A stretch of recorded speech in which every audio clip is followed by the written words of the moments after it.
Hello and welcome to Michael's Minty Music for today. Today we review The Strokes' 2013 album, Comedown Machine. It's pretty great, definitely a standout in their really good overall catalog. So, really great album here. This is the track listing, and these are the tracks I added to my playlist. 9 out of 11, all of them but 2. This album is really great. Most of the tracks are good, and there's enough variety that the different songs feel pretty distinct from each other, which is pretty nice. The album flows really well. First couple of tracks are upbeat and start off the album really strong.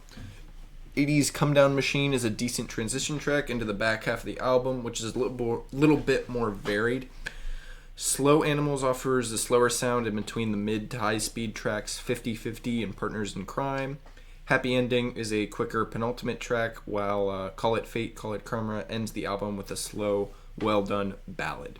So pretty good overall, pretty bumpy, pretty all around good flow.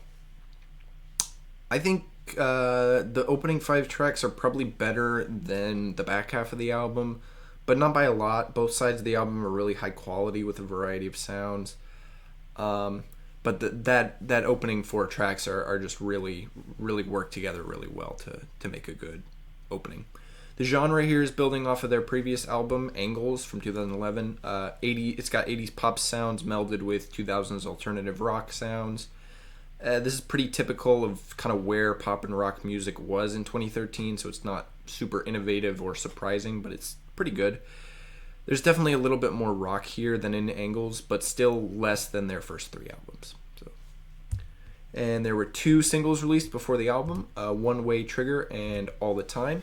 No tracks off this album were particularly popular on the radio at the time, though, although some of them probably were popular on alternative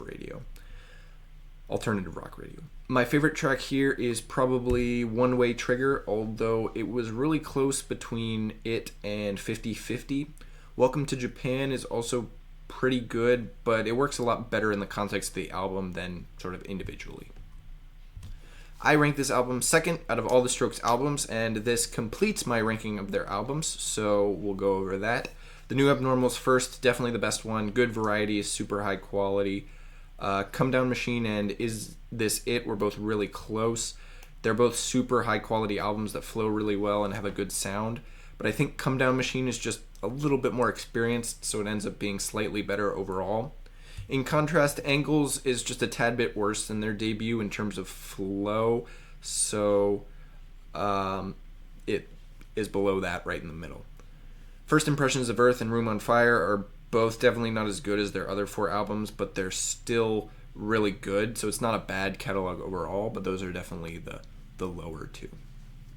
Also, Comedown Machine doesn't take my top spot from 2013, losing out to Sarah Bareilles' The Blessed Unrest.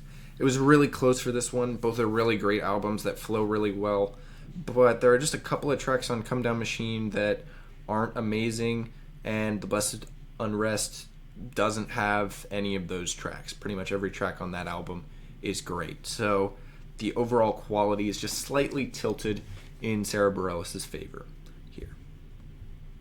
Next up is the Velvet Underground's debut 1967 album, The Velvet Underground and Nico, which features the German singer Nico on some tracks.